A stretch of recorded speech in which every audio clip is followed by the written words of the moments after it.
yoga for Westerners as if we were different from anybody else. We are not. We're all the children of God. So let us just ask first, what is yoga? What is yoga? Yoga comes from the Sanskrit root, which means to unite. In English, we have to yoke. You all know a yoke of oxen. That which binds the soul to spirit is the right definition for yoga. That which binds the presence of God within us to the one eternal Spirit from which we have come. Now, we were one with God. We were one with Spirit until something happened. We had the consciousness of the presence of God within us. We had the consciousness of the holy mountain, spoken of in Psalms and other places in the Scriptures, which means the spiritual consciousness in the cranium, in the brain. Just behind this physical brain is the spiritual part of us. We had that consciousness.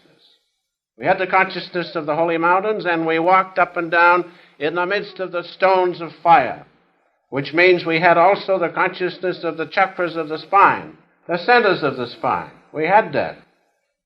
We were perfect in our ways until, as it says in Ezekiel, iniquity came upon thee. Now, what is iniquity? Sin, yes. What is sin? Sin can be described as separation from God, that's all. Do we feel apart from Him? That's the worst sin. That's the original sin, that we forgot that which we had. That consciousness, perfect consciousness of our oneness with Him. Thou wast perfect when thou wast first created until delusion came in upon thee. And because we allowed that separation to come in upon us, a separation from God, we have been cast out, so to speak, from the spiritual consciousness of the holy mountain and the stones of fire. So remember, yoga simply is that science which helps us to once more reunite our consciousness with the presence of God within. It is as simple as that. There's nothing mysterious about it. It is the most scientific science because it is the science of all sciences to know God. Understand that. Reunite ourselves with what we really are, the presence of God within us. And so yoga is that science of taking away. Realize it's one thing if you forget all the rest of it. It is the science which takes away the idea that you are separated from God, because you are not. You are one with Him. In reality, I must add. Now, the world's outward forms of religion are based on the ideas or the notions of men. That is, we make God and other things according to our conception. And that's why we have this outward form of religion. This outward form of religion is an idea. It is not the real presence of God, which it should be, but by yoga. By yoga we can see beyond this outward form of religion, which is good, of course. It's better than not attending church. But by the practice of yoga, we can realize that underneath the outward form of religion, no matter what creed it is, we find the universality of religion, which is not an idea, but which is something tangible, something real, something attainable. The presence of God can be attained. Realize that. It is not something far off, not something unattainable. That's what yoga will do for you. And that's what we all must realize, that when a saint comes, as our master, Paramhansa Yogananda, he gave the ways and the means of yoga, which would reunite, if practiced, our soul with the one eternal Spirit. Understand that. And so, this yoga is usable. by anyone, irrespective of color, class, or creed, Easterner or Westerner. Yoga is universal and can be applied by everyone.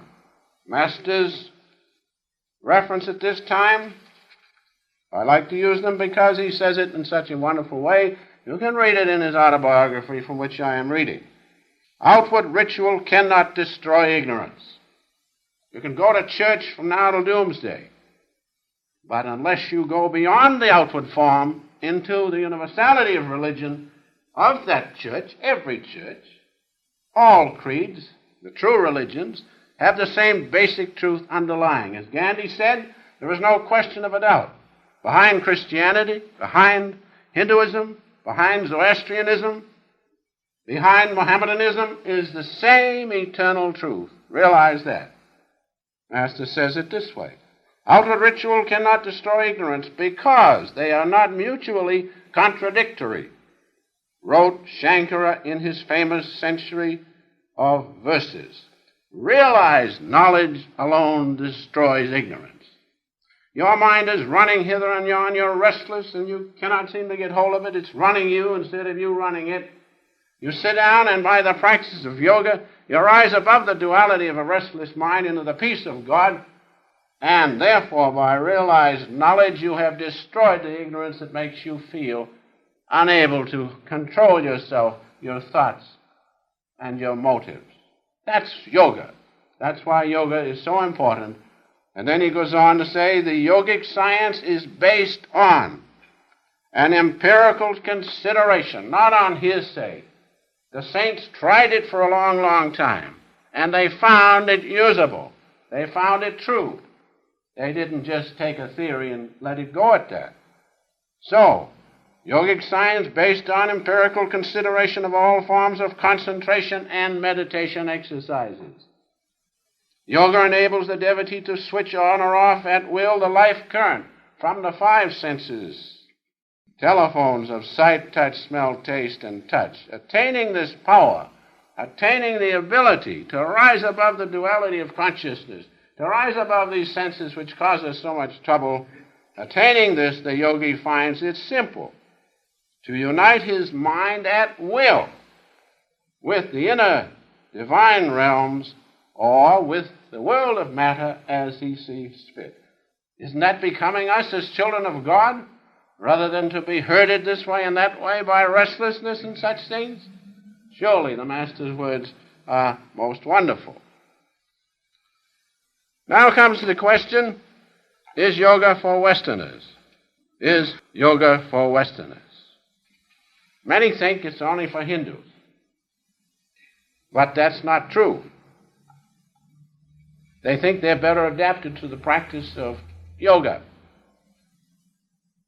Well, I haven't found it so at all. Of course, I haven't met everybody in this country, but I met a few of them since 1920 when the Master initiated me into yoga, so to speak. And I have found that the Westerners are very well adapted for the practice of yoga. For one thing, we have something that those of the warmer climates do not have. We have that push, so to speak. Now, when that push is directed toward God, surely we can practice yoga. And we can practice with results. I have found that so, irrespective of color, race, or creed. I have found this to be true. And so,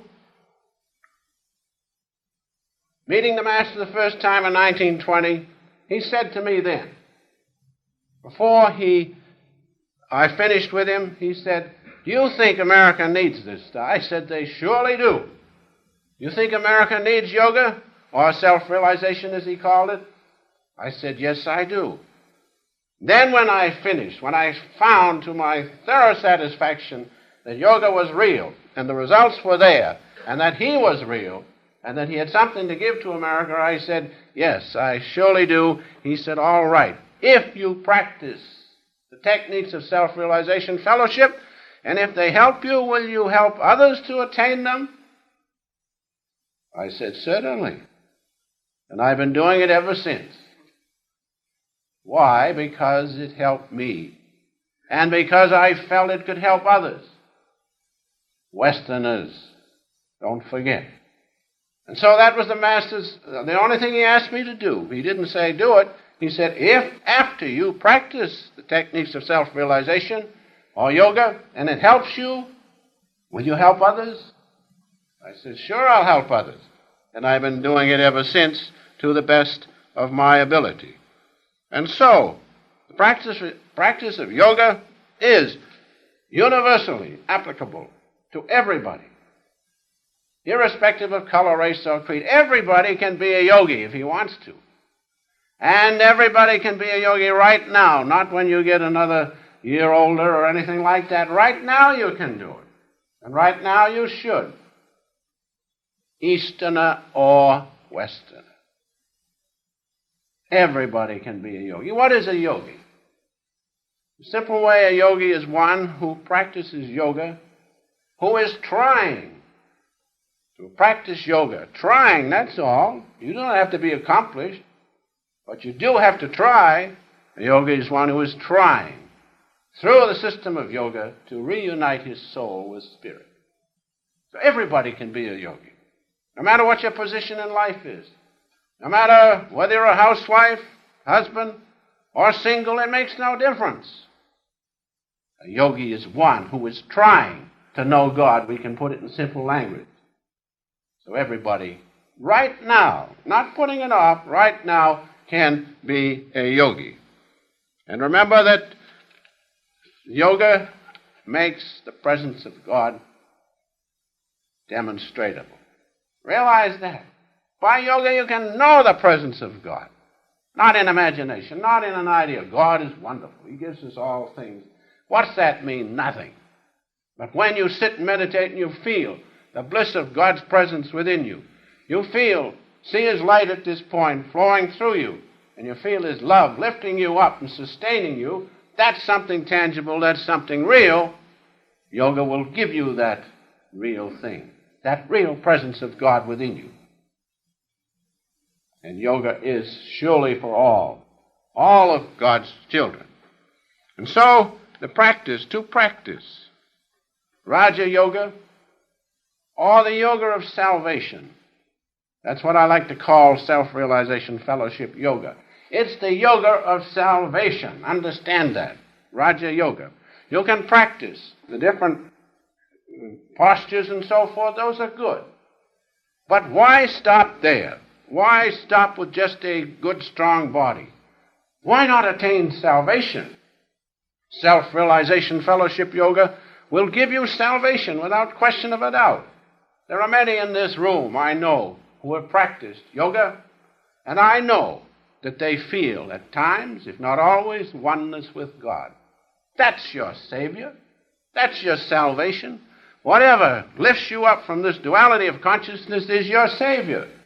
If you can feel the presence of God within you as the great cosmic sound of Om, which is God Himself, and in that you will feel His love, isn't that your Savior?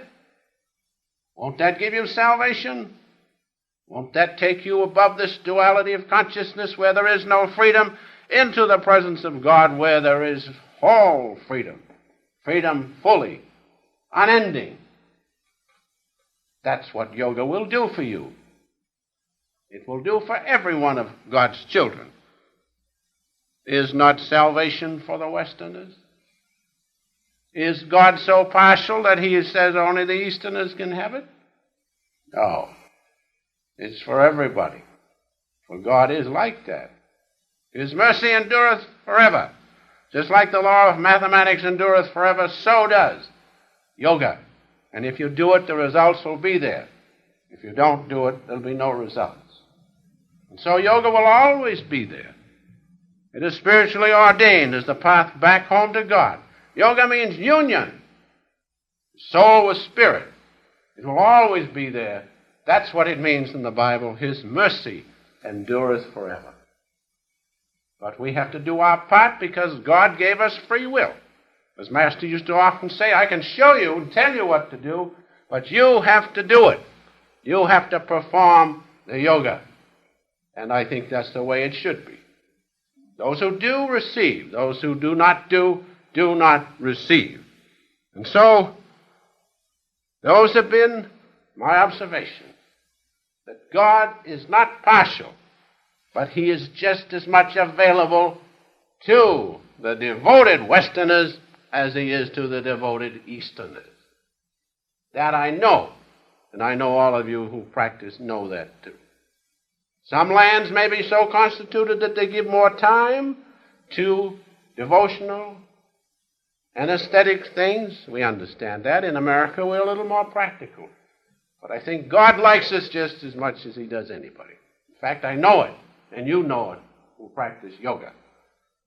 Now we have a reference from Master's book, which will fit in and illustrate this point of which I have spoken, where he says, like any other science, yoga is applicable to people of every clime and time. The theory advanced by certain ignorant writers that yoga is unsuitable for Westerners is wholly false and has lamentably prevented many sincere students from seeking its manifold blessings. Blessings of yoga. Nothing else but the blessings of God can be attained through yoga. Yoga is a method for restraining the natural turbulence of the thoughts, which otherwise impartially prevent all men of all lands from glimpsing their true nature of spirit. And the great father of yoga, Patanjali, he describes yoga as the control of the fluctuation of mind stuff. I think we'll all agree with Patanjali that there is a fluctuation in our mind stuff. Yoga will help us control that. That's why if we practice yoga, we will not be bound by the restless mind, but we will control the mind and be bound by only one thing, and that's the presence of God within us. And so Kriya Yoga is a great thing. Kriya Yoga is the fastest accelerator, spiritual accelerator known to man. We do not give Kriya Yoga in self-realization until you have prepared your body to receive it.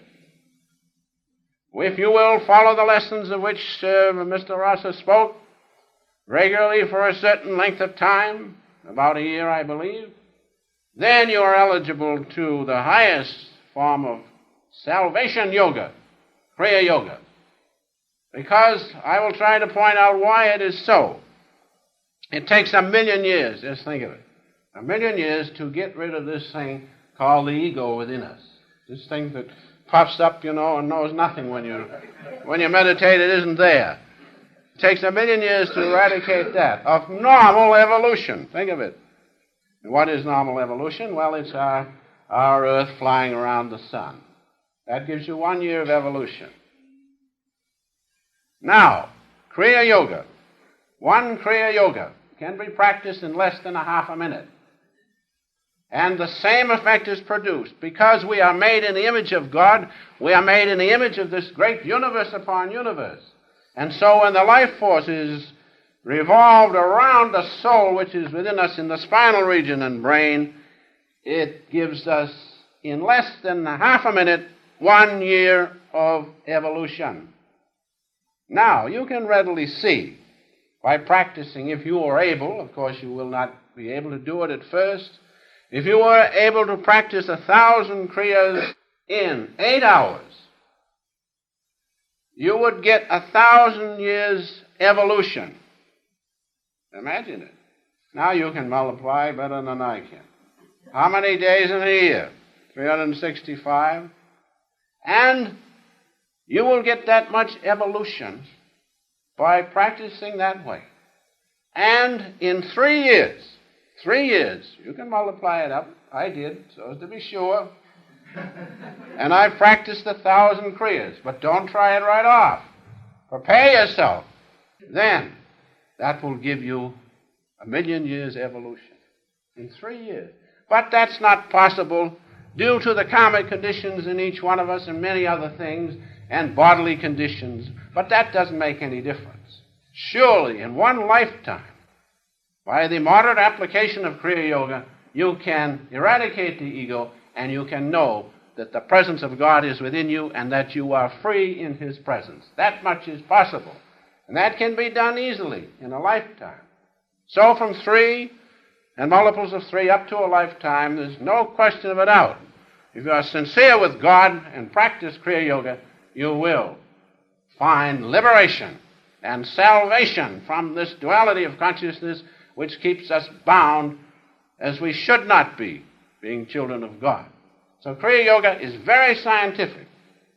And just to substantiate what I have said, from my own experience, I have done quite a bit of Kriya, but I have found that these things are true. And just to read you what the Master has to say on that, he says this. From his autobiography, 1,000 Kriyas practiced in 8 hours gives the yogi in one day the equivalent of 1,000 years of natural evolution. That's nature's evolution. 365 years of evolution in 1 year. In 3 years, a Kriya yogi can thus accomplish by intelligent self-effort the same result that nature brings to pass in 1,000,000 years. Intelligent effort means that you must practice other things to keep your body healthy. You must do those things. You must practice the first techniques of salvation yoga, SRF yoga, that you prepare your body to receive the 1,000,000 volts of the presence of God. In the early days, I said to the Master, I said, how about giving me the whole thing now? He said, can you stand 1,000,000 volts? And he looked at me, and I knew I couldn't. So I said, I guess not now. He smiled a little. But when you prepare the vehicle, it can stand 1,000,000 volts. And it is your life. It is the spiritual aspect of you, vibrating so high that it cannot be perceived by ordinary senses, mind, or intellect. That's what it means in the Bible. That God is not knowable, as one great saint said, by thought. You cannot know him by thought at all. But he is easily perceivable by the love within you. The affection you have for God makes him easily knowable and kept within you. That will show you how much love vibrates within you. That will show you the vibration, the speed of the vibration of this thing called love. I don't mean ordinary human love. I mean the love of the one Father. Very high vibration. It is God's presence within you. And if you can contact the holy vibration, know the holy vibration within you, the great cosmic sound of Om, the comforter of which Jesus spoke, in that is this high vibration of love. In that is the vibration which will change every cell of your body, and your cells will vibrate at a different rate of vibration than those who do not practice yoga. Those of you who met the Master know when he came into your presence, or you came into his presence, you felt something, didn't you? That was the presence of God, because his vehicle emanated God's presence. So can each one of us, if we will give the Lord a chance to work through us and in us. And so, the practical application of yoga, let us say a few words about. How many of us are aware of the presence of God within? How many of us are? Let us realize and understand that. Why be satisfied with outward religion? It's all right, it's good. But why be satisfied that when, by daily communion with God, you can actually feel and know his presence? Not in imagination, but in reality. Let us take just St. John, the first chapter. In the beginning was the Word was with God, the Word was and is God. Now, self-realization yoga will give you the opportunity, if you practice, to contact the presence of God. And then, as I said in the beginning, having his presence, being in his presence, don't you think he can take care of all your wants? And one thing you know in his presence, as you meditate and you make the holy vibration dynamic to your consciousness, you know in that presence that God is listening to you. You know he is hearing you. And I'll take a chance on God. As long as he hears me, that's all I care. And then whatever you ask, You don't care whether it's going to be granted or not. You know He hears you. And He who has made all things is surely able to decide what's best for us and what we surely would want and need. Master said, don't be praying for visions and those things. He says, ask God to reveal Himself to you. Now that's the Master. That shows a wonderful wisdom. And if I can hear the cosmic sound and see the light at this point and feel the love of God within me, I know I don't have to ask, neither do you. Because God knows what you need. He will grant your slightest wish even. Imperceptibly you will see and know His hand is working. Why? Because He is the one. He's the one that does all things. And we, with our little ego, think we can do this and do that. As Ramakrishna said, man, he said, what do you want to do? Fellow says, I want to make the world better. He says, you can't do a thing about it. But if you attain the presence of God and His grace comes upon you, then if He wants to work through you, He will and He can. So we should realize that. And the more we look within, the ego vanishes and disappears, and we realize God alone is. That's why all the saints say, God alone is. Because that's true. And when you feel that, that's the greatest thing you can have. Feeling that presence, you'll realize how wonderful it is that the Lord has sent the channel of self-realization available to everybody, Easterners and especially for us Westerners. Now, in the writings of Paramahansa Yogananda, we find, in reference to this above point of which I have just been speaking, that daily communing with God is far greater than just going to church, because then you get the contact with God.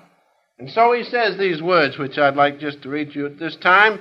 In man, under natural law, that is the law of nature, the flow of life energy is toward the senses. It comes out toward the senses and toward the objects of senses, which we are familiar with. But the practice of yoga reverses the flow of consciousness and life energy so that it turns back within you and becomes united with the subtle spiritual energies which are within. You see the difference? When ordinary living, through the law of nature, the life force and consciousness which constitutes God, consciousness plus cosmic energy, naturally flows out. And so where does your attention go? It goes outward. And there's no satisfaction in outward things because they all pass away. But by the practice of yoga, the current is reversed, and instead of flowing out through the senses, it's turned back in. And finally it comes and ends up in the spinal cord and the brain, which is the royal highway back to the presence of God in the cranium. This illustrates the point which we have been making. Now yoga will do that. Yoga will do that, and this has been scientifically shown. And those who meditate will find, as they meditate and as the consciousness begins to be reversed and it comes up the cord, up the spine, through the chakras of which I have spoken, through the stones of fire, that when it reaches certain places you will see a flash in your consciousness showing that the current is being reversed. These things can be proved if you'll do them. If you don't, you'll have to take somebody's word for them. Do the things, you'll know that the presence of God is real and scientific within you. And so, understand this, that the yogi, through yoga, finds it within the realm of his own experience. What good is somebody else's experience? People come to me and they say, oh, so-and-so says they see this. I said, forget it. What do you see? What do you see? What do you feel of the presence of God? That's all I'm interested in. That's the only thing I know is my experience. And so the practice of yoga makes it possible, as the Master says, for the realm of divinity within us to be known through the yogi's own experience at will. Not once in a while. Gradually at will. At any time, you can lift your consciousness into the presence of God. Now, for instance, let us just take visualization, just as a little diversion. You know what visualization is? Well, you look out and I see you all here, and you look at me and you see me waving my hands and such things. That's visualization. It doesn't have to wave the hands, but that goes with it. Now, the point is, you close your eyes. Close them now. What do you see? Just quickly, nothing. Why? Because you have learned to use the five senses. You not only see me and I see you, but the moment I see you or we see something like that flower, what comes? A corresponding sense of feeling, appreciation. All things come with that visualization. Now as you turn your attention within, you close your eyes, it's dark. But by the practice of yoga, it will not be dark for long, because there'll come a new light into you. And that new light is the presence of God, perceivable at the Christ center. Now what are you seeing with? You're not seeing with the five senses, the one sense of sight plus the correlation of the other senses. No. You're seeing with the sixth sense, the sense of intuition.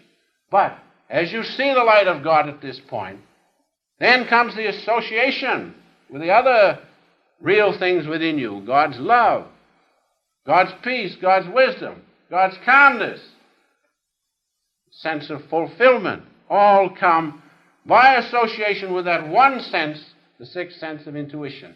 Now that's interior visualization, or as Jesus said, my kingdom is not of this world. That's the kingdom he spoke of. And that's available to everybody, because we're all made in the image of God.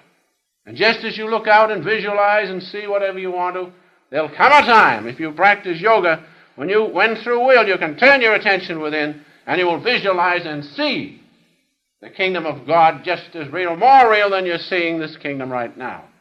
That's what Jesus said. My kingdom is not of this world. That kingdom is perceivable through the practice of yoga by the developing or bringing into awareness, that's all, the sixth sense of the intuition of the soul.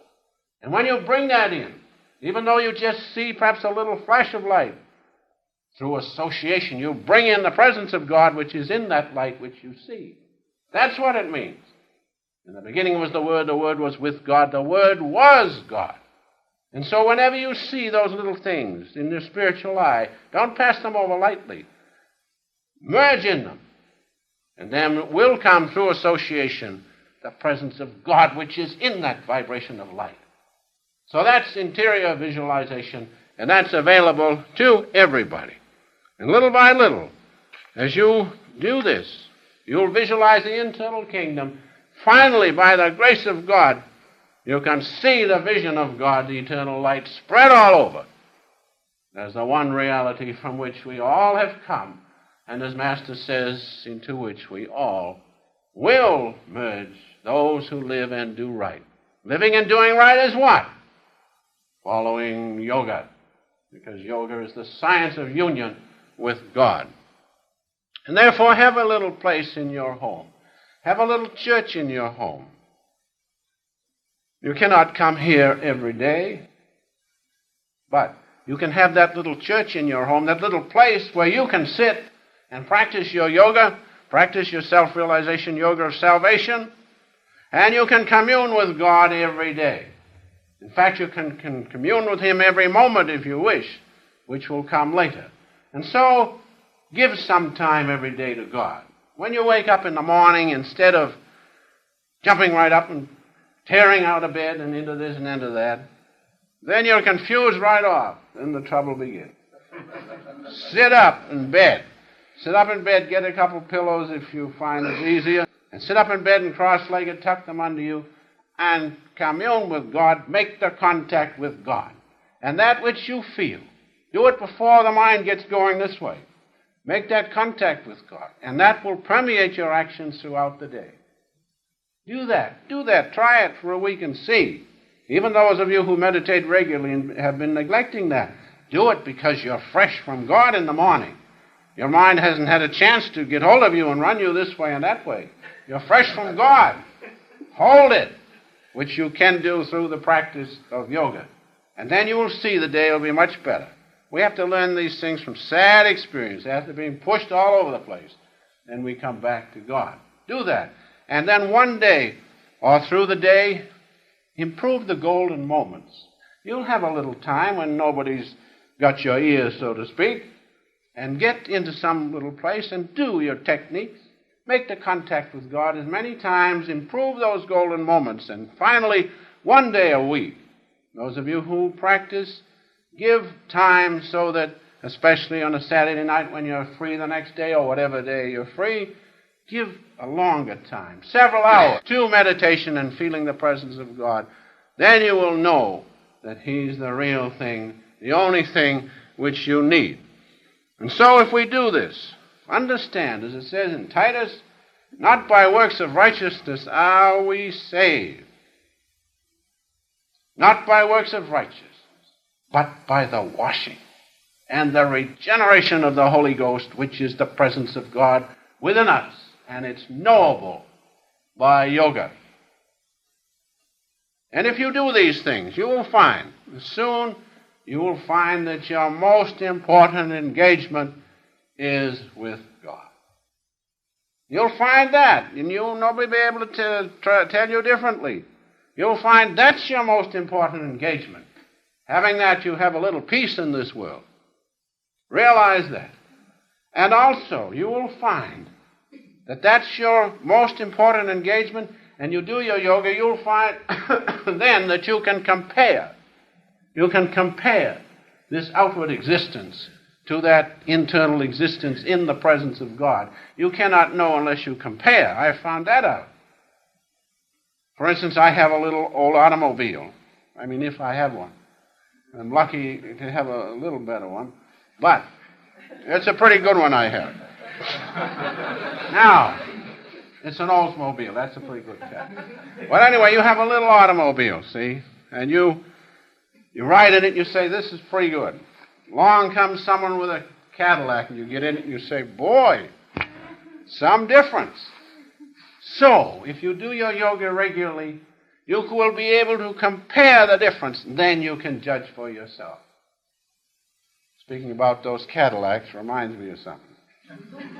And this was told me from a fellow who came to see me from Texas. I guess they do things in Texas in a big way. Because he said to me, you know, these two Texas millionaires went into a Cadillac showroom, see the Cadillacs. And one fellow says to the other, he says, I'm going to have this model. Or he told the salesman, I want this model. And it had everything on it, everything you can think of. And he says, I also want to order two, one for this fellow that's with me. And that fellow said, well, listen, you can't do that. I'll pay for mine myself. The other fellow says, well, you paid for the lunch today.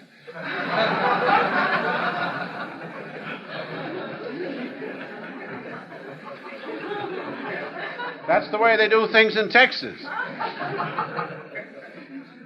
So, give us just a little breathing spell. We were going pretty strong there for a while. Now, if you keep at it, you will soon find that that's your most important engagement. And then, finally, you will find, this is the most wonderful thing, you will find you're in partnership with God. These are truths. You'll find you're in partnership with Him, and there's nothing that'll equal that. Nothing that'll equal that relationship with God, friend to friend, in which you know He feels for you just as you feel for your nearest and dearest friend. That's the partnership which comes. And with that comes perfect peace, the realization that God is. And then with this partnership, what can you do? You can take Him with you in every action. Then you fear nothing. If God is with you, who can be against you? That comes from the practice of yoga sincerely and with faith and dependence on God. And so, in conclusion, let us remember that yoga means union. Union with what? The presence of God within. And what's the presence of God? The holy vibration. The great cosmic sound of Om. The eternal light perceivable at the Christ center. And when you pass through that, perceivable all over. And the cosmic sound of Om and the feeling of God's oneness, the partnership you have with Him. There's nothing will equal it. That's what will come if you practice yoga. Realize this. And then, Finally, through his mercy, you'll be able to merge in him. Be one with him so that everything you do, you have no fear. You have no anxiety because God is with you. There's nothing will equal it. And then finally, through his grace, as all the great ones say, I may have everything. Unless I receive the glance of God's grace, I have nothing. Larry DeMarcia says the practice of Kriya Yoga will take you to the heights. You'll realize the great eternal light of God. But, he says, it must be followed by complete surrender to God. That's a must. There cannot be any other consciousness within you of separation from God, just a one desire for one consciousness, oneness with him. And when he gives you that, then, by his grace, he will show you his face. You will have the vision of God. You will stand face to face in his eternal light as a part of him. That's the greatest thing, and that will come. And that can come to any Westerner who will do it through the practice of yoga. And so realize there's an eternal covenant between each one of us and God, because we're his children. And that eternal covenant is that if we really want him, he will lift us up from this delusion, and we will stand face to face in his glorious presence. And I'd like to close by just reading a few words, the vision of God. And this is attainable. This is knowable. It is actual. The day in whose clean shining light all wrong shall stand revealed, when justice shall be clothed with might, and every hurt be healed. In the light of God, everything is right. When knowledge hand in hand with bliss shall walk the earth abroad, the day of perfect righteousness, the promised day of God.